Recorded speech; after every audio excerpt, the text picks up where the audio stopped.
নমস্কার বন্ধুরা, আমি সঞ্জিত সরকার আর তোমরা দেখছো সঞ্জিত স্টাডি সেন্টার। আজকের এই ভিডিওটি গুরুত্বপূর্ণ হতে চলেছে। গৌড়বঙ্গ বিশ্ববিদ্যালয়ের বিএ প্রথম বর্ষ দ্বিতীয় সেমিস্টারের যে সকল ছাত্রছাত্রীদের হিস্ট্রি অর্থাৎ ইতিহাস বিষয়টি মেজরে রয়েছে তাদের জন্য কিন্তু আজকের এই ভিডিওটি অত্যন্ত গুরুত্বপূর্ণ। আজকে তোমাদের ইতিহাস মেজরের প্রথম মডেল থেকে একটা গুরুত্বপূর্ণ 10 নম্বর মার্কসের প্রশ্ন তুলে ধরবো এবং সেই প্রশ্নটা ভালো করে বুঝিয়ে তোমাদেরকে নোটটাও দিয়ে দিব। তাই তোমরা শেষ অবধি ভিডিওটির সঙ্গে থাকো, উপকার অবশ্যই পাবে। তোমাদের যদি কোনো বিষয় নিয়ে কোনো সমস্যা থেকে থাকে ইতিহাসের, বা কোনো মডেল নিয়ে বা কোনো নোটস দিলে যদি ভালো হয়, বা কোনো ছোট প্রশ্ন আলোচনা করলে ভালো হয়, বা কোনো টপিক বুঝিয়ে দিলে ভালো হয়, তোমাদের যদি এরকম সমস্যা থেকে থাকে তাহলে অবশ্যই কিন্তু তোমরা আমাকে কমেন্ট করে জানাতে পারো। তোমাদের কমেন্টের উপর ভিত্তি করে আমি তোমাদের সহযোগিতা করার আপ্রাণ চেষ্টা করব আর তোমাদের পাশে সবসময় থাকবো। আর যারা যারা আমার কাছে অনলাইন বা অফলাইনে টিউশন করতে চাও বা নোটস নিতে চাও, নোটসের ক্ষেত্রে কিন্তু অবশ্যই পেড করতে হবে, তারা অবশ্যই যোগাযোগ করতে পারো 7384384758 নম্বরে। অত্যন্ত স্বল্প মূল্যে তোমরা তোমাদের কোর্সগুলো কিন্তু পেয়ে যাবে এবং তোমরা কিন্তু ভালো প্রিপারেশন নিতে পারবে এবং সামনের দিকে এগোতে পারবে এবং সেমিস্টার পরীক্ষাগুলো তোমাদের কিন্তু খুব ভালো হবে, সেই নিশ্চয়তা আমি তোমাদের প্রদান করছি। আর দেরি না করে সরাসরি মূল ভিডিওতে প্রবেশ করছি। ভিডিওটি ভালো লেগে থাকলে অবশ্যই লাইক করবে, কমেন্ট করে তোমরা তোমাদের মতামত জানাবে, বন্ধুদের মধ্যে শেয়ার করবে। চ্যানেলে প্রথম হয়ে থাকলে অবশ্যই সাবস্ক্রাইব করে পাশে দেওয়া নোটিফিকেশন বেল আইকনটি ক্লিক করে রাখবে পরবর্তী আপডেট পাওয়ার জন্য। আর তুমি যদি ভিডিওটিকে ফেসবুক পেজে দেখে থাকো বা ইনস্টাগ্রাম পেজে দেখে থাকো তাহলে অবশ্যই পেজটিকে ফলো করে দিও। তো চলো শুরু করা যাক আজকের এই গুরুত্বপূর্ণ ভিডিওটিকে। তো দেখে নাও আমাদের note Sanjit study centres Balurghat. তো এখানটায় আমাদের কি কি বিষয় পড়ানো হয় তা বলা আছে। তো UGB BA first year semester 2 history মেজরের যেটা ইম্পর্টেন্ট আজকের যে প্রশ্ন মার্কস 10-এর সেটা একটু দেখে নাও। এখানে ইংরেজি প্রশ্ন দেওয়া আছে, যাদের ইংরেজি প্রশ্নের প্রয়োজন রয়েছে তারা ইংরেজি প্রশ্ন করতে পারো। বাংলা যে মূল প্রশ্নটি যেটা আমরা পড়বো সেটা হচ্ছে ষোড়শ মহাজনপদ অর্থাৎ 16টি মহাজনপদ বলতে কি বোঝো বা এদের নামগুলি লেখো। সাম্রাজ্যবাদী শক্তি হিসেবে মগধের উত্থানের পেছনে রাজনৈতিক ও অর্থনৈতিক বা আর্থিক প্রেক্ষাপট আলোচনা করো। অথবা প্রশ্নটা ঘুরিয়ে বলতে পারে মগধের উত্থানের প্রধান কারণগুলো আলোচনা করো। খুবই একটা গুরুত্বপূর্ণ প্রশ্ন, তোমরা অবশ্যই কিন্তু ভালো করে প্রশ্নটা রেডি করবে। তো দেখো, প্রথমে আমরা ষোড়শ মহাজনপদ নিয়ে আলোচনা করব। ষোড়শ মহাজনপদ খ্রিস্টপূর্ব 6ষ্ঠ শতক ভারতীয় রাজনীতির ইতিহাসে এক সন্ধিক্ষণ, যেখানে জনপদগুলি বিবর্তিত হয়ে বিশাল আঞ্চলিক শক্তি বা মহাজনপদে রূপান্তরিত হয়। এই বিবর্তনের প্রামাণ্য দলিল হিসেবে বৌদ্ধগ্রন্থ অঙ্গুত্তর নিকায় এবং জৈনগ্রন্থ ভগবতী সূত্র 16টি প্রধান রাষ্ট্রের অস্তিত্বের কথা বলে, যা ইতিহাসে ষোড়শ মহাজনপদ নামে চিহ্নিত।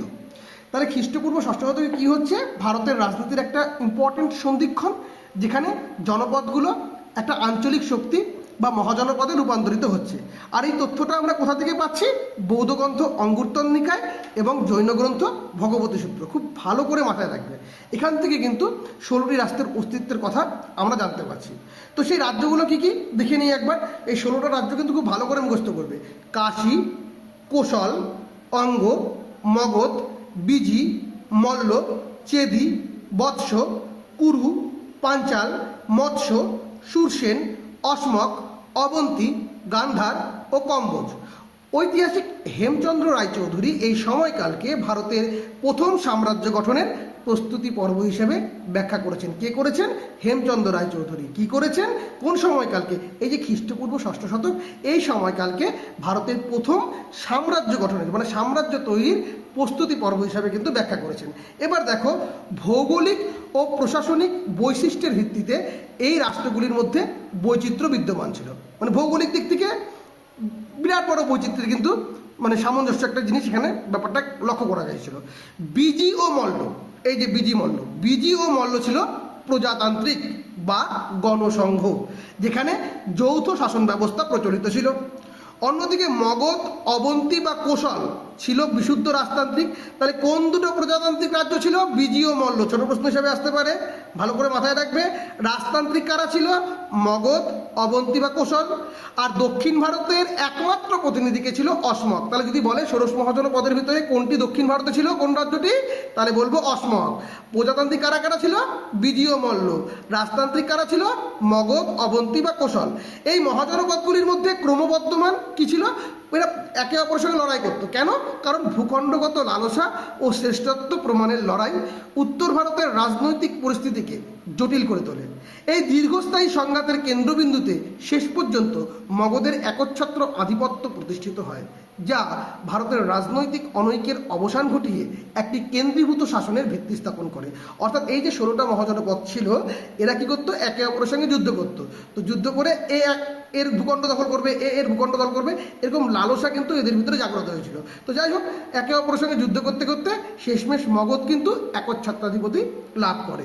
তাহলে এবার বাকিরা কেন লাভ করতে পারলো না, মগধ কেন লাভ করতে পারলো, এই প্রশ্নটা স্বভাবতই আসবে। আমাদের প্রশ্ন কি আছে? মগধের উত্থান, মানে মগধ যে উঠলো বা উঠে আসলো, তার পেছনে রাজনৈতিক এবং অর্থনৈতিক বা আর্থিক প্রেক্ষাপট কী ছিল? কেন মগধ উঠতে পারলো, বাকিরা উঠতে পারলো না? এটা কিন্তু আমাদের শিক্ষার্থীদের মনে প্রশ্ন থেকেই যায়। তো সেই প্রশ্নের সমাধানের জন্যই কিন্তু আমরা পরবর্তী পাঠটাকে রাখছি। দেখো, মগধের উত্থানের রাজনৈতিক ও অর্থনৈতিক প্রেক্ষাপট বা মগধের উত্থানের কারণ কী ছিল, ঘটনাগুলো তোমরা বুঝতে পারবে পরপর। ষোড়শ মহাজনপদের নিরন্তর রক্তক্ষয়ী সংগ্রামে মগধের অপ্রতিদ্বন্দ্বী হিসেবে আত্মপ্রকাশ কোনো আকস্মিক দৈব ঘটনা ছিল না, বরং এটি ছিল সুপরিকল্পিত রাজনৈতিক উচ্চাকাঙ্ক্ষা এবং সুদৃঢ় অর্থনৈতিক কাঠামোর এক অনিবার্য পরিণতি। অর্থাৎ এই যে মগধ অপ্রতিদ্বন্দ্বী সবার জন্য, এটা কেন? এটা কিন্তু কোনো দেবতার আশীর্বাদে ছিল না, এটা ছিল পরিকল্পনা মাফিক রাজনৈতিক উচ্চাকাঙ্ক্ষা এবং একটা অর্থনৈতিক কাঠামোর সবচেয়ে বড় বিষয়।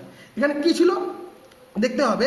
সমসাময়িক অন্যান্য রাষ্ট্রগুলি যখন অভ্যন্তরীণ অনৈক্য, অর্থাৎ তাদের যে রাজ্যগুলো বা যে জনপদগুলো আছে বা মহাজনপদগুলো আছে, তাদের ভিতরেই কিন্তু দ্বন্দ্ব লেগেছিল ও সীমানা রক্ষায় ব্যস্ত। মগধ তখন তার ভৌগোলিক রক্ষা কবচ ও রাজন্যবর্গের লড়াকু মানসিকতাকে কাজে লাগিয়ে ভারতের প্রথম সাম্রাজ্যবাদী রূপ ধারণ করে। অর্থাৎ অন্যান্য রাজ্যগুলোর ভিতরে কী হচ্ছিল? দ্বন্দ্ব চলছিল এবং তারা সীমানা রক্ষার জন্য তৎপর ছিল। আর সেই মতো অবস্থায় মগধ কিন্তু সেই সুযোগটাকে নিয়ে তারা কিন্তু সাম্রাজ্যবাদী রূপ ধারণ করে। তাহলে মগধের কি আভ্যন্তরীণ সমস্যা ছিল না? মগধের কি সীমান্ত রক্ষার সমস্যা ছিল না? মগধ কেন এই কাজগুলো করতে পারলো? তাদের পরিকল্পনাটা কী ছিল সেটা আমরা পরবর্তী স্টেপে দেখতে পারবো। ঐতিহাসিক এল ব্যাসামের মহাশয়, মগধের উত্থান ছিল সম্পদ, সমরশক্তি এবং মেধার এক অপূর্ব সমন্বয়। কে বলছে? এল ব্যাসাম। কি বলছে? মগধের উত্থান কি ছিল? সম্পদ, সমরশক্তি এবং মেধার এক অপূর্ব সমন্বয়, মূলত রাজনৈতিক ও অর্থনৈতিক। এই দুই সুসংগঠিত প্রেক্ষাপটের উপর দাঁড়িয়ে মগধ তার সাম্রাজ্যের জয়স্তম্ভ নির্মাণ করেছিল, একটা রাজনৈতিক আর একটা অর্থনৈতিক। এই দুটোর উপর ভিত্তি করে কিন্তু মগধ তার সাম্রাজ্যের জয়স্তম্ভ নির্মাণ করেছিল। প্রথমে আমরা রাজনৈতিক প্রেক্ষাপট নিয়ে আলোচনা করব। প্রথম পয়েন্ট, প্রাকৃতিক প্রতিরক্ষা ও সুরক্ষিত রাজধানী। মগধের দুই রাজধানী ছিল প্রাকৃতিকভাবে দুর্ভেদ্য। মগধের কটি রাজধানী ছিল? দুটি রাজধানী। দুটাই কি ছিল? প্রকৃতিগতভাবে দুর্ভেদ্য, যাকে ভেদ করা যায় না। প্রথম রাজধানীর নাম কি ছিল? রাজগৃহ। মগধের প্রথম রাজধানীর নাম কি? রাজগৃহ। রাজগৃহ কি ছিল? 5টি দুর্ভেদ্য পাহাড় দ্বারা বেষ্টিত ছিল। অর্থাৎ মগধের যে রাজধানী ছিল রাজগৃহ, তার প্রথম রাজধানী 5টা দুর্ভেদ্য পাহাড় দিয়ে বেষ্টন করা ছিল, মানে ওটা কিন্তু একটা দেওয়ালের মতো কাজ করছিল। আর পরবর্তী রাজধানী কে ছিল? পাটলিপুত্র, যেটা কি গঙ্গা, সোন ও গণ্ডক নদীর সঙ্গমস্থলে অবস্থিত হয়। এটি একটি অজেয় জলদুর্গের মর্যাদা পায়। অর্থাৎ মগধের কটা রাজধানী? দুটি রাজধানী। প্রথম রাজধানীর নাম কি? রাজগৃহ। দ্বিতীয় রাজধানীর নাম কি? পাটলিপুত্র। প্রথম রাজধানী 5টি দুর্ভেদ্য পাহাড় দ্বারা বেষ্টিত ছিল, আর পাটলিপুত্র কিন্তু গঙ্গা, সোন ও গণ্ডক এই নদীর সঙ্গমস্থলে অবস্থিত হয়। এটি কিন্তু একটা অজেয় জলদুর্গের মর্যাদা পায়। এবার যদি মগধে কেউ রাজগৃহকে আক্রমণ করতে চায়, তাহলে পাহাড় অতিক্রম করতে হবে, আর পাটলিপুত্রকে আক্রমণ করতে গেলে জল দিয়ে আসতে লাগবে। তো এখানে তো এরা জল দুর্গ রেডি করে বসে আছে।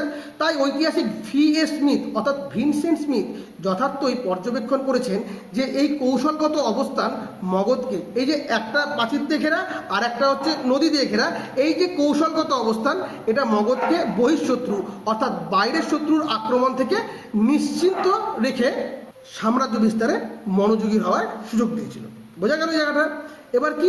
উদ্ভাবনী রণনীতি, মানে নতুন নতুন কিন্তু যুদ্ধের কৌশল এরা উদ্ভাবন করত এবং তারই পাশাপাশি সুযোগ্য নেতৃত্ব। হর্ষঙ্ক বংশের বিম্বিসার, কোন বংশের? হর্ষঙ্ক বংশের বিম্বিসার ও অজাতশত্রু এবং পরবর্তী নন্দ বংশের শাসকদের বলিষ্ঠ নেতৃত্বে মগধকে অপরাজ্য করে তুলেছিল। অর্থাৎ এই মগধের উপরে হর্ষঙ্ক বংশ, শৈশুনাগ বংশ, নন্দ বংশ এবং পরবর্তীতে কিন্তু মৌর্য বংশ স্থাপিত হয়েছিল। তো হর্ষঙ্ক বংশের বিম্বিসার ও অজাতশত্রু কিন্তু এবং পরবর্তী নন্দ বংশ কিন্তু এই শাসকদের যে বলিষ্ঠ নেতৃত্ব, তারা কিন্তু মগধকে অপরাজ্য করে তুলেছিল। অজাতশত্রু যুদ্ধে প্রথম রত্মশূল, যেটাকে বলা হয় কাঁটাযুক্ত রথ, ও মহাশিলাকণ্টক অর্থাৎ পাথর নিক্ষেপ যন্ত্র ব্যবহার করে প্রাচীন যুদ্ধরীতিতে বিপ্লব আনেন। তাহলে কে রত্মশূল ও মহাশিলাকণ্টক ব্যবহার করেছিলেন যুদ্ধে? অজাতশত্রু প্রথম করেছিলেন। মাথায় রাখবে এটা, বুঝতে পেরেছো?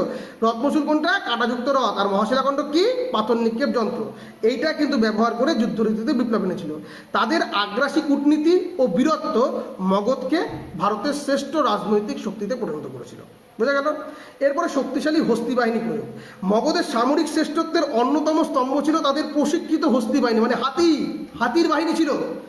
গঙ্গার অববাহিকায় বনাঞ্চল থেকে সংগৃহীত এই হাতিগুলো যুদ্ধের ময়দানে শত্রুপক্ষের মধ্যে ভয়াবহ আতঙ্ক সৃষ্টি করত। এই হস্তি বাহিনীর বিধ্বংসী শক্তির কাছে তৎকালীন অন্য কোনো মহাজনপদের অশ্বারোহী বা পদাতিক বাহিনী টিকতে পারতো না। দেখো, একটা যুদ্ধ হচ্ছে, এবার যুদ্ধের সময় কি হচ্ছে? যুদ্ধের সময় তাহলে সবাই সৈন্যরা থাকবে, এখানে অশ্বারোহী মানে ঘোড়ার উপরে থাকা সৈন্যরা থাকবে, তারপরে মানে পয়ে চলিত সৈন্যরা থাকবে যারা হেঁটে হেঁটে যা যুদ্ধ করবে, এরকম টাইপের থাকার কথা। কিন্তু মগধে কী করতো? এরা প্রথমে হাতি সাজিয়ে দিত। এবার হাতি যদি সামনে থাকে, অপোজিট সাইডে যারা যুদ্ধ করবে, ঘোড়া করে আসবে বা হেঁটে হেঁটে আসবে, তারা হাতি দেখে তো ভয় পেয়ে যাচ্ছে। এবার হাতি যদি ধাবা করে, হাতির পায়ের নিচে বললে তো শেষ। তো এই হাতির মোকাবিলা এটা কিন্তু বাকিরা করতে পারেনি। তাই মগধ কিন্তু এই হাতিকে খুব সুকৌশলে ব্যবহার করেছিল। পরবর্তীতে তোমরা যখন আস্তে আস্তে সেমিস্টার এগোবে, দেখবে বাবর কিভাবে এই জিনিসটা কিন্তু ভেঙেছিল, মানে হাতিদের এই তোড়টাকে ভেঙেছিল। এটা পরে জানতে পারবে, এখন আর বললাম না। তো এখানে রাজনৈতিক প্রেক্ষাপটে কি আছে?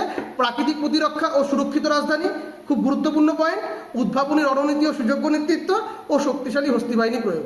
এরপরে তোমরা আলোচনা দেখবে যে অর্থনৈতিক প্রেক্ষাপট কী ছিল। কৃষিজ উদ্ভব ও রাজস্বের প্রাচুর্য। মগধ গঙ্গা উপত্যকার অত্যন্ত উর্বর পলিগঠিত অঞ্চলে অবস্থিত ছিল। মগধ কি? গঙ্গা উপত্যকার অত্যন্ত উর্বর পলিগঠিত অঞ্চলে অবস্থিত ছিল। নিয়মিত বৃষ্টিপাত ও নদী সেচের ফলে এখানে কৃষিতে প্রভূত উন্নতি ঘটে। ঐতিহাসিক রমিলা থাপারের মতে এই উদ্বৃত্ত কৃষি উৎপাদন থেকে প্রাপ্ত রাজস্বই মগধকে ভারতের প্রথম সুশৃঙ্খল ও স্থায়ী পেশাদার সেনাবাহিনী গড়ে তুলতে প্রয়োজনীয় আর্থিক শক্তি জুগিয়েছিল। বোঝা গেল? আর কি? লোহার খনির একচ্ছত্র আধিপত্য। বর্তমান ঝাড়খণ্ড অঞ্চলের লোহার খনিগুলির উপর মগধের পূর্ণ নিয়ন্ত্রণ ছিল। কোথাকার? ঝাড়খণ্ড অঞ্চলের লোহার খনিগুলোর উপরে। লোহার এই প্রাচুর্য একদিকে যেমন উন্নত কৃষি সরঞ্জাম তৈরি করে অর্থনীতিকে স্বনির্ভর করেছিল, অন্যদিকে শ্রেষ্ঠ মানের অস্ত্রশস্ত্র মগধের সামরিক সক্ষমতাকে বহুগুণ বাড়িয়ে দিয়েছিল। লোহার তৈরি অস্ত্র, মানে ভাবো একবার যে কতটা শক্তিশালী হবে। লোহার ব্যবহার করে তারা যুদ্ধ করত। হ্যাঁ, লোহার এই একচেটিয়া সুবিধা মগধকে সমকালীন অন্যান্য শক্তির তুলনায় কয়েক ধাপ এগিয়ে রেখেছিল। এরপরে দেখো বাণিজ্যিক রুট ও নদীপথের নিয়ন্ত্রণ। গঙ্গা ও অন্যান্য গুরুত্বপূর্ণ নদীপথের উপর আধিপত্য থাকায় উত্তর ভারতের জলপথের বাণিজ্য মগধের কুক্ষিগত হয়। অর্থাৎ গঙ্গা এবং অন্যান্য গুরুত্বপূর্ণ নদীপথে আধিপত্য কে করতো? এই মগধ করতো। এরপরে কি হচ্ছে? এরা কিন্তু তাদের ক্ষমতা কিন্তু কুক্ষিগত করতে পারতেছে। বারাণসী, চম্পা ও পাটলিপুত্রের মতো সমৃদ্ধ বাণিজ্যিক কেন্দ্রগুলো থেকে সংগৃহীত শুল্ক, কোথা থেকে? বারাণসী, চম্পা এবং পাটলিপুত্রের মতো যেগুলো সমৃদ্ধ বাণিজ্য কেন্দ্র, সেখান থেকে শুল্ক মানে ট্যাক্স আদায় করতো। এবং এর ফলে কী হতো? রাজকোষকে এই ট্যাক্স দিয়ে এরা কিন্তু শক্তিশালী করেছিল, যা সাম্রাজ্য বিস্তারের জ্বালানি হিসেবে কাজ করেছিল। এই তিনটে পয়েন্ট কিন্তু অর্থনৈতিক ক্ষেত্রে খুবই গুরুত্বপূর্ণ। কৃষিজ উদ্বৃত্ত ও রাজস্বের প্রাচুর্য, লোহার খনির একচ্ছত্র আধিপত্য, বাণিজ্যিক রুট ও নদীপথের নিয়ন্ত্রণ। শেষে উপসংহারে কি লিখবে? পরিশেষে বলা যায় মগধের উত্থান ছিল ভারতের ইতিহাসে প্রথম কেন্দ্রীয় শাসনের জয়যাত্রা। কি বলছে? মগধের উত্থান কি? ভারতের ইতিহাসের প্রথম কেন্দ্রীয় শাসনের জয়যাত্রা। প্রাকৃতিক সুরক্ষা, অফুরন্ত সম্পদ এবং বীর শাসকদের বলিষ্ঠ পদক্ষেপে মগধকে ষোড়শ মহাজনপদের ভিত থেকে আলাদা করে এক অখণ্ড সর্বভারতীয় সাম্রাজ্যে রূপান্তরিত করেছিল।